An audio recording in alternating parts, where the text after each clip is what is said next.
Bienvenue dans ce nouveau décryptage. Alors aujourd'hui, on va s'attaquer à un sujet franchement libérateur, surtout pour ceux qui débutent complètement. On entend souvent dire que pour se bâtir un patrimoine et pour investir, il faut absolument un salaire de ministre. Eh bien, c'est faux, absolument faux. L'analyse qu'on va faire aujourd'hui démontre complètement cette idée reçue. On va voir ensemble qu'il n'y a besoin d'aucune connaissance financière pointue, ni même d'une augmentation de salaire pour commencer à s'enrichir. En fait, tout se joue sur un point ultra simple, la maîtrise de nos dépenses au quotidien. C'est parti ? Ok, entrons dans le vif du sujet avec cette fameuse phrase « J'aimerais bien épargner, mais avec ce que je gagne, c'est impossible ». Franchement, on l'a presque tous pensé ou dit un jour, n'est-ce pas? Et c'est tout à fait normal. Avec l'inflation, le loyer, l'énergie qui explose, on a vite l'impression que les prix montent en flèche pendant que le salaire, lui, fait du surplace. Du coup, à la fin du mois, il reste zéro. Rien à mettre de côté. Pour un salaire moyen, épargner paraît juste hors de portée. On finit par jeter l'éponge en se disant que l'investissement, c'est pour les autres ou qu'on verra ça plus tard. Sauf que bon, ce fameux plus tard, en général, il n'arrive jamais. C'est là qu'intervient une image que j'adore, le concept du seau percé. Parce que le vrai problème, ce n'est pas ce qui rentre sur notre compte en banque, mais plutôt ce qui en sort, souvent sans même qu'on s'en rende compte. C'est ça le cœur du problème. Avant de s'acharner à vouloir remplir un seau avec un tuyau d'arrosage plus gros, donc chercher à gagner plus, la toute première chose à faire, c'est de boucher les trous. Et ça, c'est une excellente nouvelle, surtout quand on n'y connaît absolument rien en gestion de budget. Ça veut dire qu'on a déjà le pouvoir de changer les choses, tout de suite, sans avoir besoin d'un master en finance. Alors, par où on commence? La première étape concrète, c'est d'allumer la lumière, tout simplement. C'est fou, on connaît généralement son salaire à l'euro près, mais alors nos dépenses, c'est souvent le flou total. La stratégie ici, c'est de prendre les relevés bancaires des 3 derniers mois et de séparer toutes ces dépenses en 2 catégories très basiques. D'un côté, les charges contraintes, le loyer, l'électricité, les courses de base, bref, ce qu'on ne peut pas éviter. Et de l'autre côté, les charges optionnelles, les petits plaisirs. Attention, le but n'est absolument pas de culpabiliser, c'est juste pour comprendre. Et croyez-moi, quand on tombe sur 3 abonnements doublons ou des petits achats fantômes, ça fait souvent l'effet d'un électrochoc. Et justement, ce qui vide nos comptes en silence, ce ne sont pas les gros achats qu'on a mûrement réfléchis. Non, c'est cette multitude de toutes petites dépenses. Un café par-ci, un petit gadget en ligne par-là.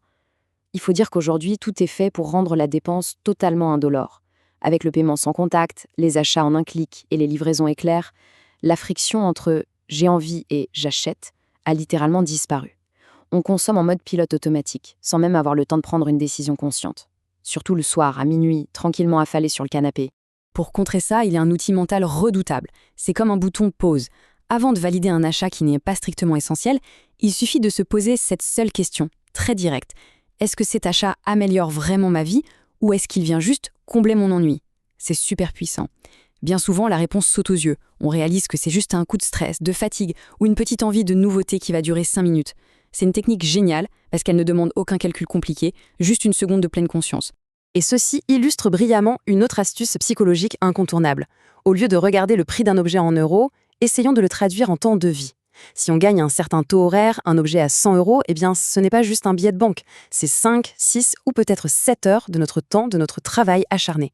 Quand on recadre une dépense sous cet angle-là, bizarrement, l'envie d'acheter redescend très très vite. C'est vraiment la meilleure façon de redonner sa vraie valeur à l'argent qu'on a mis tant d'efforts à gagner. Si on creuse un peu nos habitudes de consommation, on va vite se rendre compte qu'il y a 3 pièges majeurs au quotidien. 3 grosses fuites invisibles où notre argent se faufile en petite quantité, l'air de rien. On parle des abonnements, de l'alimentation et des frais financiers. Ce sont des choses tellement banales, tellement intégrées à notre routine qu'on n'y fait même plus attention. Et c'est exactement là que réside le danger. Explorons ça en détail, un par un. Le premier piège, c'est celui des abonnements. C'est fou comme ça a explosé ces dernières années. Les plateformes de streaming, la musique, le cloud, la salle de sport, notre cerveau est complètement biaisé par le petit prix unitaire. 10 euros par mois, on se dit que c'est dérisoire, c'est indolore. Mais le piège, il est là, on ne raisonne presque jamais en cumulé. Si on additionne toutes ces petites sommes, on arrive facilement à 100 euros par mois pour des services qu'on utilise à peine. Un peu comme cet abonnement à la salle de sport qui sert surtout à se donner bonne conscience, pas vrai ? Donc, le point crucial, c'est l'impact de tout ça sur le très long terme. Prenons ces 100 euros qu'on vient de sauver en annulant des abonnements inutiles. Si on les investit régulièrement sur 20 ans, on ne se retrouve pas juste avec une petite tirelire. Grâce à la magie de ce qu'on appelle les intérêts composés, ça se transforme en un capital énorme, plus de 34 000 euros. Ce chiffre hallucinant montre bien qu'un simple petit abonnement superflu, c'est en réalité un manque à gagner colossal pour l'avenir. Ensuite, on a le deuxième piège majeur, l'alimentation. Alors qu'on s'entende bien, il n'en s'agit absolument pas de se priver ou de mal manger, bien au contraire. Le vrai souci, c'est le manque d'anticipation. Acheter des plats tout prêts, se faire livrer 3 fois par semaine parce qu'on a la flemme, ou faire ses courses au radar sans aucune liste, tout ça coûte un bras. Et au-delà de vider le portefeuille, ça crée un gaspillage monstre. Rien qu'en planifiant un minimum ses repas et en s'en tenant à une liste stricte, on peut facilement sauver 40 à 100 euros par mois. Et ça, sans rien sacrifier à la qualité de son assiette. Et le troisième grand classique de la fuite invisible, les frais financiers. Ces fameux frais de tenue de compte de quelques euros, ces cartes bancaires payantes, ou encore cette assurance habitation souscrite il y a 10 ans et qu'on n'a jamais osé regarder depuis. C'est dingue le nombre de personnes qui restent fidèles au même prestataire par simple habitude. Mais une banque, ce n'est pas un membre de la famille. Ne rien faire, c'est accepter de perdre des dizaines d'euros tous les mois. Prendre juste 1 heure ou 2 pour comparer et renégocier, c'est un effort minime qui rapporte gros sur la durée. Passons à la suite et voyons comment tout ça s'articule pour bâtir de la richesse. Une fois qu'on a réussi à boucher les trous de notre seau, le but ce n'est pas de laisser cet argent dormir bêtement. Il faut allumer le véritable moteur à patrimoine. Et pour ça, il reste 2 actions fondamentales, ultra simples et accessibles même pour les débutants complets. La première chose, c'est d'automatiser cette nouvelle épargne et la seconde, c'est de l'investir. Pas de panique, on regarde ça tout de suite. La règle d'or absolue pour que la machine fonctionne, c'est de se payer en premier. Si on se dit « Allez, j'épargnerai ce qui me reste à la fin du mois », c'est voué à l'échec. Il y aura toujours un imprévu, une envie, une sortie. La seule méthode qui marche à tous les coups, c'est l'automatisation. Le jour même où le salaire tombe sur le compte bancaire, hop, un virement automatique envoie une somme définie vers un compte d'investissement. C'est programmé, on n'y pense plus, c'est complètement indolore et surtout, c'est d'une efficacité redoutable. Ce qui est vraiment intéressant sur ce point, c'est qu'on va faire tomber le grand mythe de l'investissement. Laisser son argent sur un compte courant, c'est concrètement perdre du pouvoir d'achat chaque jour à cause de l'inflation. Il faut l'investir. Et non, ça ne demande pas de passer ses nuits à décrypter des graphiques boursiers obscurs. C'est là que les ETF entrent en scène. Un ETF, pour faire simple, ça permet d'investir en une seule fois dans des centaines, voire des milliers d'entreprises mondiales. C'est ultra diversifié, passif et solide. C'est littéralement la solution parfaite pour faire travailler son argent sans avoir à devenir un expert de la bourse.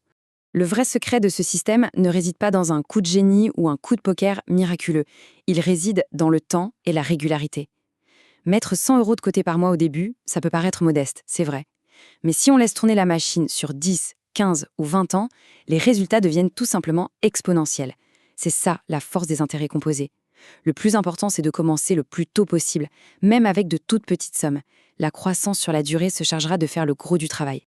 Pour boucler ce décryptage, s'il y a bien une chose à retenir, c'est qu'une situation financière n'est jamais une fatalité et n'est jamais gravée dans le marbre. C'est simplement le résultat de nos petites habitudes accumulées. Et la bonne nouvelle, c'est qu'une habitude, ça se change. Pas besoin de gagner 2 fois plus ou d'attendre un héritage pour se construire un patrimoine. Il suffit juste de reprendre la main sur ses propres dépenses. Alors, la question que je pose pour terminer, quelle va être la toute première petite fuite invisible à colmater dès ce soir? C'est le moment de passer à l'action. Merci beaucoup d'avoir suivi cette analyse et on se retrouve très vite pour un prochain décryptage.